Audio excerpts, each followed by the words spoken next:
အားကောင်းတဲ့အာဃယောက်ျားတဦးဟာသူ့ဘဝရဲ့ဦးတည်ချက်ကိုရှင်းရှင်းလင်းလင်းသိထားပြီးအဲ့ဒီလမ်းကြောင်းကနေဘယ်တော့မှလမ်းမလွဲပါဘူးအားနေတဲ့သူကသူ့အမျိုးသမီးကိုအမိန်ပေးဖို့ကြိုးစားနေချိန်မှာအားကောင်းတဲ့သူကတော့သူ့ရဲ့ချစ်ချင်းမြတ်တာနဲ့ပျော်ရွှင်မှုပန်းနိုင်ကိုမထိခိုက်စေဘဲအပေးယူလုပ်နိုင်ဖို့ဆွေးနွေးညှိနှိုင်းပါလိမ့်မယ်တင့်ဘဝကိုဦးတည်ချက်မရှိရင်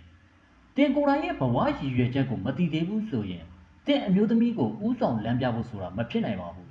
တင်ဟာပြစ္ဆုတ်ပံမှာရည်ရွယ်ချက်နဲ့အညီမနေနိုင်ဘူးဆိုရင်တင်းရဲ့ပွင့်လင်းမှုမရှိတာကိုတင်းအမျိုးသမီးကသိနေမှာဖြစ်ပြီးတင်းရဲ့ဥဆောင်မှုကိုလက်ခံဖို့သူမကတွန်းလှန်နေပါလိမ့်မယ်။ဒါကြောင့်တင်းဟာတင်းကိုယ်တိုင်ရဲ့ဘဝလမ်းကြောင်းကိုဥဆောင်ရှာဖွေပြီးခိုင်မာအောင်တည်ဆောက်ဖို့လိုအပ်ပါတယ်။အမျိုးသားနဲ့အမျိုးသမီးစွမ်းရင်တင်းရဲ့ရည်ရွယ်ချက်ကိုနေ့စဉ်အလုပ်တာဝန်တွေထဲမှာပျောက်ဆုံးသွားတဲ့အခါတင်းအမျိုးသမီးဟာလည်းသူမရဲ့စိတ်ခံစားမှုတွေဝမ်းနည်းမှုတွေဒေါသတွေထဲမှာပျောက်ဆုံးသွားတတ်ပါတယ်။တင်ကိုယ်တိုင်ဟာတင်းရဲ့ရည်ရွယ်ချက်ကိုမမေ့အောင်ကြိုးစားပြီးတင်းအမျိုးသမီးရဲ့စိတ်ခံစားမှုတွေထဲ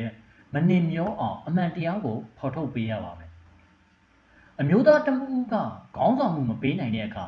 သူအမျိုးသမီးဟာအမျိုးသားစွမ်းအင်ကိုတဘာဝအတိုင်းယူပြီးခေါင်းဆောင်မှုနေရာကိုရောက်လာပါတော့တယ်။ဒါဟာအမျိုးသမီးတွေရဲ့တဘာဝမဟုတ်ပေမဲ့ဆက်ဆံရေးကိုဟန်ချက်ညီဖို့လှုံ့ဆော်လာတာဖြစ်ပါတယ်။ဒီလိုအခါမျိုးမှာအမျိုးသားကအမျိုးသမီးရဲ့ဥဆောင်မှုကိုလက်ခံလိုက်ရင်ဆက်ဆံရေးဟာဟန်ချက်ပြတ်သွားပြီးအဆင်မပြေမှုတွေဖြစ်လာနိုင်ပါတယ်။ကိုယ်တိုင်တာဝန်ယူမှု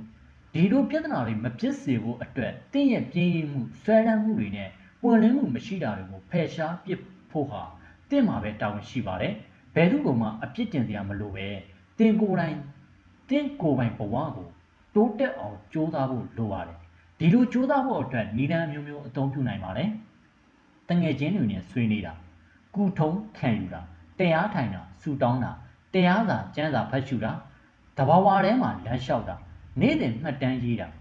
ဆရာကောင်းတဦးနဲ့တင်ယူတာစတာတွေကိုလှုပ်ဆောင်နိုင်ပါတယ်။ဒီနည်းလမ်းတွေဟာတင့်ရဲ့အနက်ရှိုင်းဆုံးအမှန်တရားကိုရှာဖွေနိုင်မှုတင့်ဘဝကိုအဲ့ဒီအမှန်တရားနဲ့အညီနေထိုင်နိုင်အောင်ကူညီပေးပါလိမ့်မယ်။ဒီစာစုလေးကတော့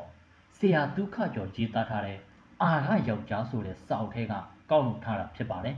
။မိတ်ဆွေလည်း